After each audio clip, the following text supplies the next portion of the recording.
We like to focus on Shelton this week and every week, and I'm happy to have in studio Shelton Fire Marshal, and from Central Mason Fire and EMS, it's Mike Patti. Good morning, Mike. Good morning, Jeff. Thanks for having me. It is Fire Prevention Week, but big story is the storms that are hitting our parts. What do you want to share with the listeners? Well, I think Fire Prevention Week happens once a year, and of course that's a big thing for Central Mason and for all the fire departments. But we want to put out the fire prevention message, which is the smoke detector, importance of smoke detectors and the maintenance. And what a lot of people don't know is that smoke detectors wear out eventually. And what the National Fire Protection Association is asking folks is to look on the smoke detectors, and there's a date of manufacture. And after about 10 years, they start wearing out the sensors that sense the smoke. And if they get to be 10 years or older, they should be replaced. So look at the dates on the smoke detectors, and if they say 10 years or older from today, go down and replace the smoke detectors and put them up, because the sensors get old. So the ones I have at my house, they plug in to power into the house system, but there is also a battery. Right. So even those types wear out? Right. It's not so much the batteries, which we usually try to replace every time we have daylight savings times or central or the standard time.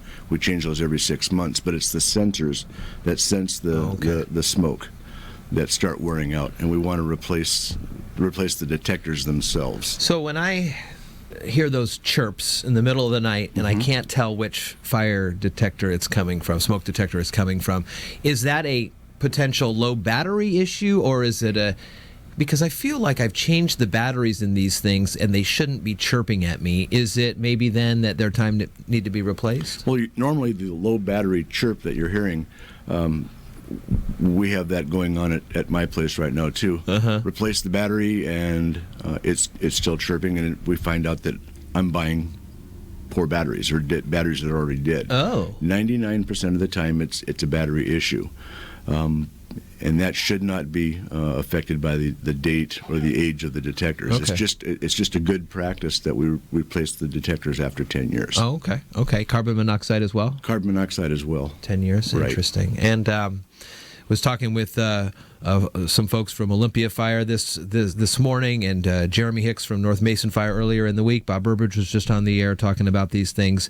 The cost to a smoke detector, is it imperative that you get the most expensive one, or is it just as technologically sound as perhaps the $9 or $10 ones, or they all work even basically, these new smart ones, or they work basically on the same principle. Obviously, the more expensive have more features. Some of them are a little bit more sensitive. Try to get the same ones that are in your house. For example, my home is wired in; it came with the house. So when I take mine down to replace them, I'll have to replace them with the same type. I'll have to order mine directly from that factory. Oh, okay, yeah. Because of the same the type of system that it is. Oh, wow. Okay, that's something else to think about too. Yes. What else do you want to pass along today? Well, we're all concerned about the upcoming weather. Yeah. And we've had quite a change in our climate here over the last couple of weeks. So, with the weather coming in, the wind and the rain, I'd like to talk about heating our homes with wood stoves. It's time to look at maybe the wood stove safety, and maybe making sure that the chimneys and the stoves themselves are ready for the heating season. If you lose your power and hook up to the generators, make sure that you plug directly into the appliances that you want to save: the freezers, the refrigerators. Don't plug into a receptacle in the wall, because that charges not only your home, but it goes back up into the power poles. As we talked before, transformers that step down power from PUD will also step up the power from your house.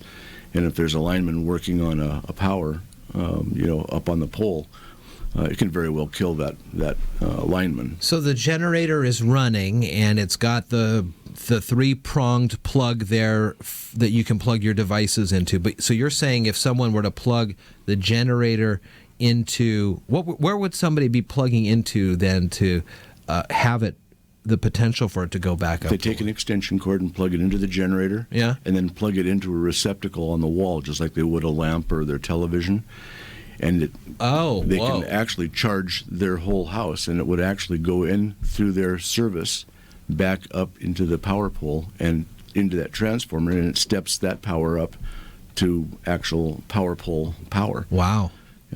I've seen it when I was a fire marshal in Pierce County, where a person was walking his dog in the area that had power outage, and the person and their dog stepped on a now live power line, and it actually electrocuted them. Oh my gosh. So that's just something, don't do it unless you've got a transfer switch that's wired into your home by a qualified electrician, and then use it safely. Okay. Yeah. Another thing is making sure that generator is outside and away from your garage, and then using barbecues as well away from your garage or the house as well, because all of these machines and barbecues put out carbon monoxide.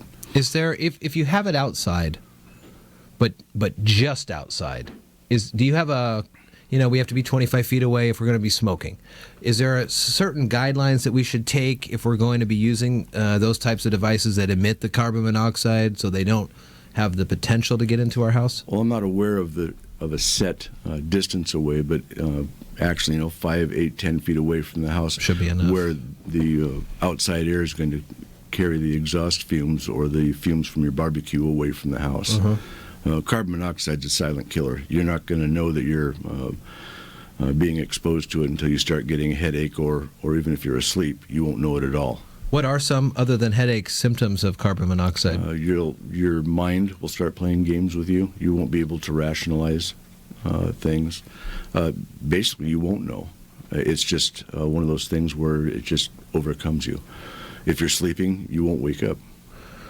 We took Kaiser to the McLean Fire Department for their open house on Sunday, and they had a lot of great things to help show the kids a little bit about things, and putting the gear on to make sure they weren't afraid of when a potentially scary-looking firefighter coming in with a big stuff. One of the other things that I found very interesting was kind of along the same lines with what you were talking about with the electricity, is they had a little tent that seemed to have a bunch of plugs in it, and they were tripping the wires and stuff like that. When you double up or triple up extension cords, this is a cause for certain fires, exactly. Right? The amount of load that comes out of one receptacle is 15 or 20 amps. You start pulling more power than that, it's grounds for a overload fire. Wow. And that putting things too close to the baseboard heaters, making sure that now that we're starting the baseboard heaters up in your furnaces, that we pull our combustibles, our furniture, say maybe clothes hampers, beds and stuff in the bedrooms away from those heating devices, because we've all had them up close to the walls and things through the summer and through the fall. It's time to pull things away before the heating devices start up. You can learn more about Central Mason Fire and EMS at cmfe.org. There are other things on the website there that you can learn information on becoming a volunteer, perhaps some of their other barbecue safety tips and more on Central Mason Fire and EMS's website there. City of Shelton Fire Marshal Mike Patti. This just pops into my head too, as the weather will undoubtedly knock some trees and branches and things down, that they will